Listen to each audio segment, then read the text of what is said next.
আসসালামু আলাইকুম ম্যাম, কেমন আছেন আপনি? ওয়ালাইকুম আসসালাম। আলহামদুলিল্লাহ, আমি অনেক ভালো আছি। তোমরা কেমন আছো? আলহামদুলিল্লাহ, আল্লাহর রহমতে আমরা সবাই অনেক ভালো আছি। আলহামদুলিল্লাহ। চলো তাহলে আজকে পড়াশোনা শুরু করা যাক। আমি প্রথমে একটা বিষয়ে তোমাদের পড়ে শোনাবো। তোমরা মনোযোগ সহকারে আমার পড়াটা শুনবে। আমার পড়া শেষ হলে আমি সেখান থেকে তোমাদের কিছু প্রশ্ন করব এবং তোমরা উত্তর দিবে। চলো তাহলে আজকের পড়া আমরা শুরু করি। আজ আমরা পড়ব ভাল্লুক এবং দুই বন্ধুর গল্প। এক গ্রামে অয়ন ও চয়ন নামে দুই বালক বাস করত। দুজনের খুব ভালো বন্ধুত্ব ছিল। তারা একে অপরকে প্রতিজ্ঞা করেছিল যে বিপদে আপদে তারা সবসময় পাশে থাকবে, কেউ কখনো কাউকে ছেড়ে যাবে না। একদিন তারা একটা জঙ্গলের ভেতর দিয়ে অন্য গ্রামে যাচ্ছিল। হঠাৎ তারা দেখতে পেল একটা মোটা কালো ভাল্লুক হেলে দুলে তাদের দিকেই এগিয়ে আসছে। তা দেখে দুজনে খুব ভয় পেয়ে গেল। অয়ন দৌড়ে একটা গাছের উপরে উঠে গেল, কিন্তু চয়ন গাছে উঠতে জানতো না। সে ভাবলো কি করা যায়। তার কিন্তু উপস্থিত বুদ্ধি ছিল অনেক বেশি। সে জানতো বন্য পশুরা মৃত মানুষকে ছোঁয় না। এই ভেবে সে লম্বা হয়ে মাটিতে চোখ বুজে শুয়ে পড়ল এবং তার নিঃশ্বাস বন্ধ করে রাখল। ভাল্লুক চয়নের কাছে এসে তার নাক মুখ কান সব শুকতে লাগলো। আরে, এ তো মরা মানুষ, একে খাওয়া যাবে না। এই ভেবে ভাল্লুকটি চলে গেল। ভাল্লুক চলে যাবার পর অয়ন গাছ থেকে নেমে এলো। চয়নের কাছে এসে সে জিজ্ঞাসা করলো, ভাই বন্ধু, ভাল্লুক তোমার কানে কানে কি বলে গেল?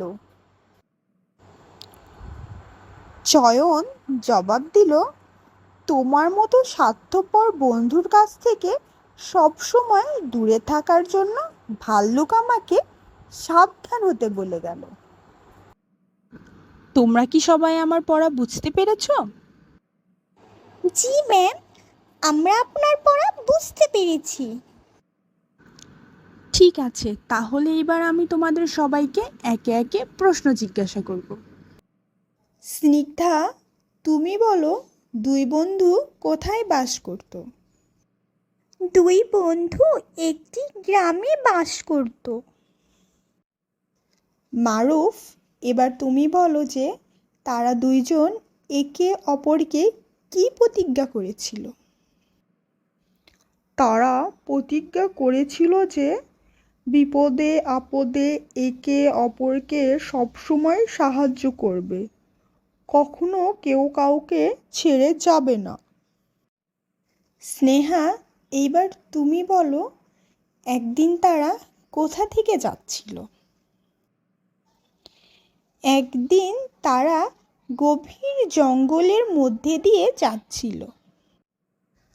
হঠাৎ করে কি তাদের সামনে এসে পড়ল? বলে তো দেখি মেহেক। হঠাৎ করে এক ভাল্লুক তাদের সামনে এসে পড়ল। ভাল্লুকটি দেখার পরে এক বন্ধু কি করলো? বলো তো ইভান। ভাল্লুকটি দেখার পরে একটা বন্ধু তৎক্ষণাৎ নিকটের একটি গাছে উঠে পড়ল। রুহানি, এবার তুমি বলো, অপর বন্ধুটি মরার মতো মাটিতে শুয়ে পড়ল কেন? অপর বন্ধুটি গাছে উঠতে পারত না, তাই সে আর কোনো উপায় খুঁজে না পেয়ে মরার মতো মাটিতে পড়ে রইল। মুশফিক, এবার তুমি বলো, ভাল্লুকটি এসে শুয়ে থাকা বন্ধুটির কি পরীক্ষা করে দেখল? ভাল্লুকটি এসে তার নাক, মুখ, কান সব শুকতে লাগলো এবং তাকে মৃত ভেবে চলে গেল। ওয়াহিদ, এবার তুমি বলো যে গাছ থেকে নেমে এসে অন্য বন্ধুটি যখন তাকে জিজ্ঞাসা করলো যে ভাল্লুক তার কানে কানে কি বলে গেল, তখন শুয়ে থাকা বন্ধুটি কি উত্তর দিল? শুয়ে থাকা বন্ধুটি জবাব দিল যে তোমার মতো স্বার্থপর বন্ধুর কাছ থেকে সবসময় দূরে থাকার জন্য ভাল্লুক আমায় সাবধান হতে বলে গেল। মাশাআল্লাহ, তোমরা সবাই অনেক ভালো উত্তর দিতে পেরেছো। আর এই গল্পটি পড়ে আমরা কি বুঝলাম? আমরা বুঝলাম যে আমরা যারা বন্ধু, আমরা কখনোই একে অপরকে কোনো রকম বিপদের মধ্যে ফেলে চলে আসব না, বরং যে কোনো বিপদ আপদে একে অন্যকে সবসময় সাহায্য সহযোগিতা করব। আজকে তাহলে এই পর্যন্তই। কালকে আবার দেখা হবে। তোমরা ভালো থাকবে, সুস্থ থাকবে। আল্লাহ হাফেজ।